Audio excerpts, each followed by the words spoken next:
Without any further ado, I'd like to introduce, who needs no introduction, our Deputy Commissioner, who I call the Commissioner, Kevin Smith.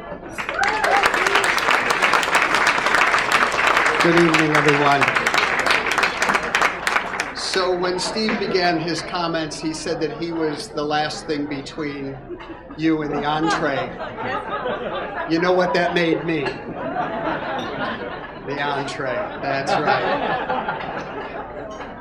I walked around to meet each and every one of you because I like to know he who is about to hit me, or she, as the case may be. I could not be more pleased to be back here. I hope that you know that we are working very, very hard. One more little joke. I know who played with the sound machine. It had to be the Bureau of Proprietary School Supervision. If there's something wrong, we did it. I've also learned this evening never to follow Steve Gunderson after he speaks. That was very, very moving and very appropriate, and I want to follow on his comments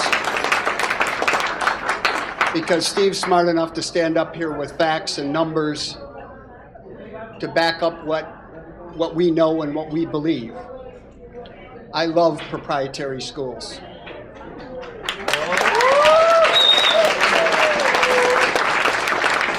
I believe in proprietary schools. I believe in what you do, and I believe in the people for whom which you do it. The people who benefit. That's a key piece of this, folks. It's a key piece. The Board of Regents, my bosses, my new boss, Mary Ellen Elia, they know that there is a population in this state and in this nation that is systematically kept out of educational opportunities. You fill that void. You open your doors and your schools to populations that otherwise would have no option. We know that. I have said on that snowy night, a boy from Buffalo comes up to the Catskills to bring snow. I said on that snowy night 4 years plus ago that I believe so much that we would continue to work to, one, change the perception and the image of the proprietary school sector, the post-secondary school sector. Two, begin to build a Bureau of Proprietary School Supervision that was more responsive to your needs and providing you with the technical assistance and support that you need. I've nowhere near achieved that commitment and that statement. I've nowhere near. And this is on me. I'm the guy. I'm where it stops.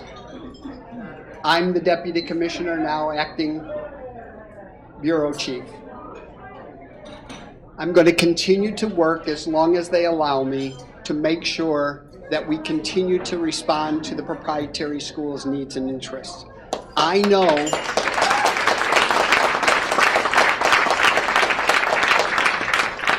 know that while we and the federal government, as Steve articulated, have raised expectations on this sector, we have not done enough to meet our responsibility to help you to understand and meet those expectations.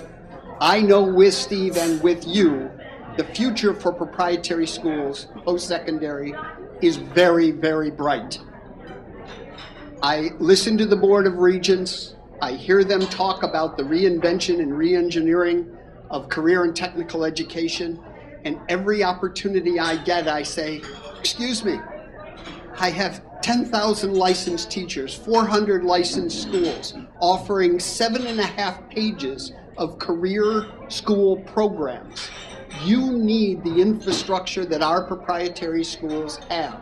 You need to engage it, you need to connect with it, you need to have school children across the state who have been guided toward a false promise of higher education be better prepared, better understand the pathway to the proprietary career school pathway and opportunity for education. Every single day you and I reach into our pocket. I think I kidded last year. I reach very deep into my pocket whenever my My wife gets our 2 little dogs groomed.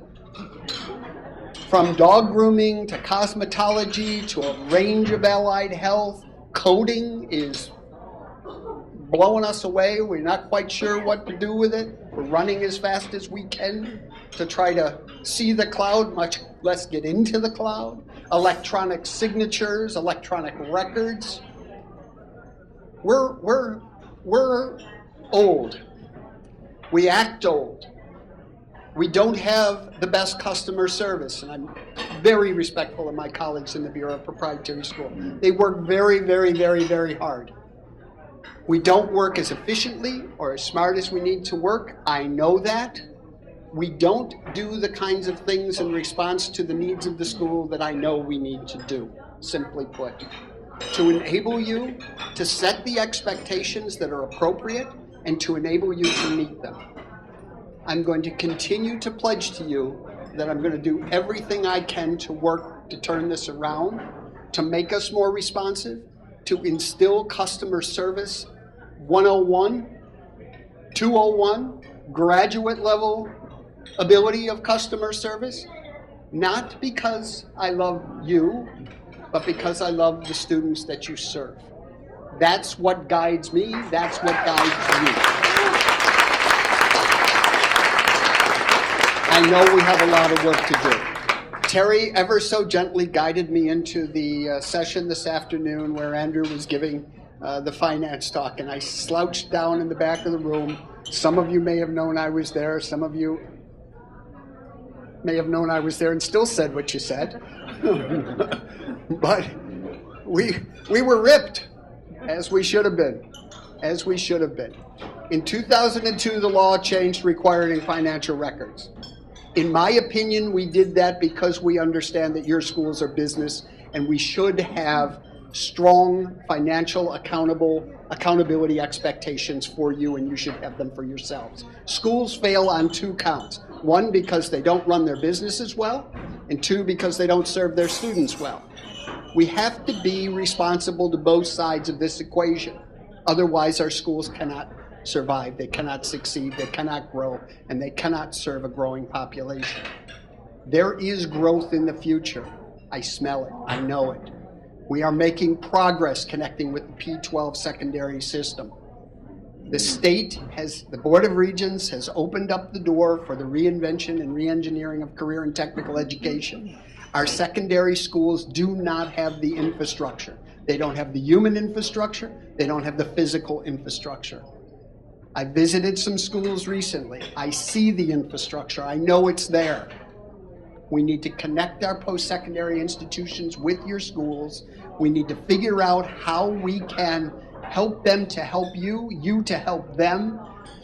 Commissioner King, now Acting Secretary King, guided us all in the New York State Education Department to remind us that school is not a destination. It's not an end point. It's a process by which we prepare for the rest of our lives. If a student wants a career in technical education to proceed with the rest of their lives to inform their career and their future, we need to help them to begin to plan that as early as possible in P-12 and guide them into the programs that provide the continuing education, the post-secondary education to support that. You are that sector. I love Steve's comment about owning it. We can own this. We can grow this. We need to get out of our own way. We need to stop seeing ourselves as the bad guys. We're not the bad guys. We're the good guys. I know that. I believe that. I know that we often don't treat you that way. I pledge to you that we're going to change that. We're going to turn that around. I want this sector to grow. I want it to more than survive. Steve's right again. We're up against very, very, very strong headwinds right now. But the future is bright. I'm going to try to enable that. I'm going to work with you as often and whenever and wherever I can to make this better.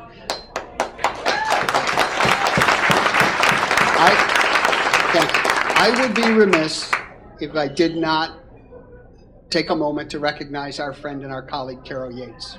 Carol has served us extremely well. I want to thank her for her service in this public space. I want to recognize her years and years and years of service.